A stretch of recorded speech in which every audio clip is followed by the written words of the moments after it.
Mr. Secretary, good afternoon. Thanks for being here. I know that we've dealt numerous times on a variety of issues after the 2011 flood, and I certainly appreciate the cooperation of our district director for DEP, Marcus Cole, and of course Tom Santana, who works on your staff as well. I'd like to go back to some of those issues that we've worked on in Columbia County.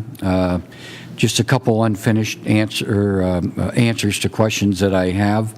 Has DEP been addressing or providing funding for the removal of stream debris and gravel bars? And I ask this question to you specifically because throughout Columbia County along Fishing Creek, there are numerous examples that still exist of debris built up in the stream. And as far as gravel bars, I know that we had one project there where we were able to remove a portion of a gravel bar in conjunction with another program that we were working on there. However, a big portion of it remains there, and that's just one location that I'm thinking of now. There are numerous. And of course, they're very visible. People that have been stung by a flooding event, look for signs of relief in certain areas, and when it's a constant reminder to them, then that psychological relief never goes away.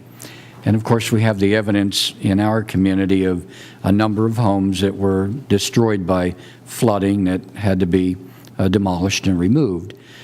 And in one community in particular, it is believed that the size of the gravel bar, the mature vegetation that had collected on that gravel bar over a number of years contributed greatly to the demise of a dozen homes. So that is a reason for my question to you, if there is funding for it, and if we've got any identified programs, and of course I'm interested in Columbia County at this point. Right, and Dana and I have talked about this. On our line item, it says flood control projects in our budget. That money, that line item really is for these kinds of projects, these stream restoration projects to address flooding issues. So Jeff may have the exact number. I don't have the number in front of me, but I know that line item is there, and that's specifically what that money is to be used for. And is there an application process directly through your department to access that funding? Within Growing Greener $1, we have this year projecting approximately $17.8 million for watershed protection and restoration. And the communities would make that application to you? Yes. Okay. Now, in this example that I'm thinking of in the lower end of Bloomsburg, the west end of Bloomsburg, we have a flood control project that is going to be done. Hopefully, we'll be able to break ground on it. We're working very closely with DEP on a lot of the permits, doing a lot of the excavating, the boring and the testing of the samples, everything A to Z. But with regard to the gravel bar, we believe that some of the material in that gravel bar can be utilized in the proposed flood wall or flood protection. Is it just a simple matter of getting a permit? It will not cost your department any money, supposedly, other than a permit, because we have an entity that funding is already in place for to construct this flood protection. We can use that material.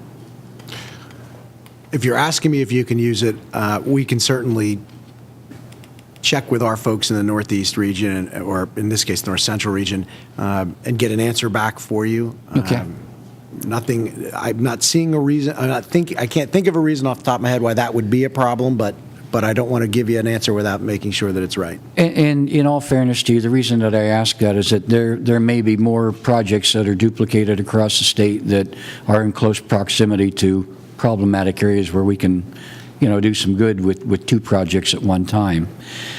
So I appreciate if you would get back to me on that. And the only other question that I have is that the past year, of course, we've seen significant damage and flooding from storms all across Pennsylvania, And the municipality is, of course, it takes a long time, but they continue to work to address the problems and find solutions.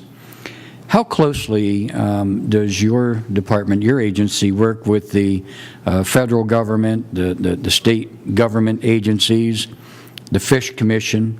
I know that every time we enter a stream, other than to go swimming or cast a line to catch a fish, that there's always some involvement with the Fish Commission in a lot of these permit reviews and everything else. So is there a close working relationship there and with PEMA as well?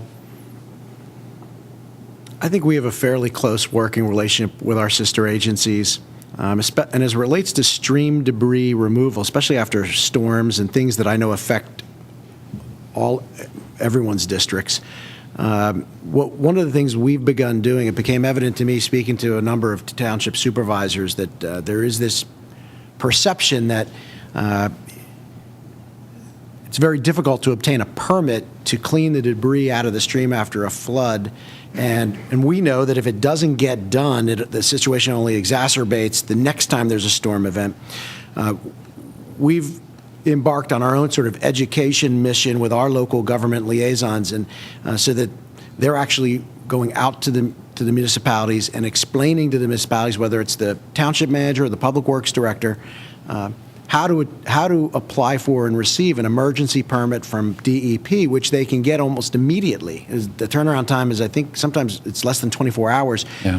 And it allows folks to get into the stream to clean that debris out timely, which is typically the complaint I hear. It's not so much that they don't have the equipment to do it or the money to do it. They don't have they believe that it takes them months to get these permits.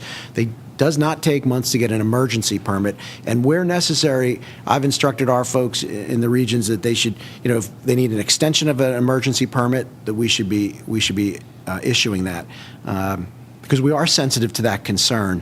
And as it relates to general stream debris cleanup that isn't an emergency nature, that if you're going to put equipment in the water or whatever else, we're going to need permits.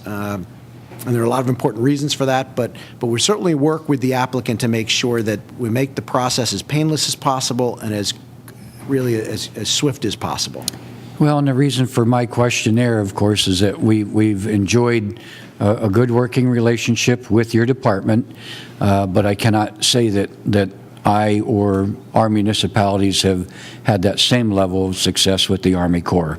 We're very disappointed with them with a number of issues that we've had. Now, I know that the flood project that we're doing, monies were made available through Act 13 and a variety of other programs. I just put that information out there for the members and the public, that if they have issues, that there are some specific ways to approach it to bring resolve to it.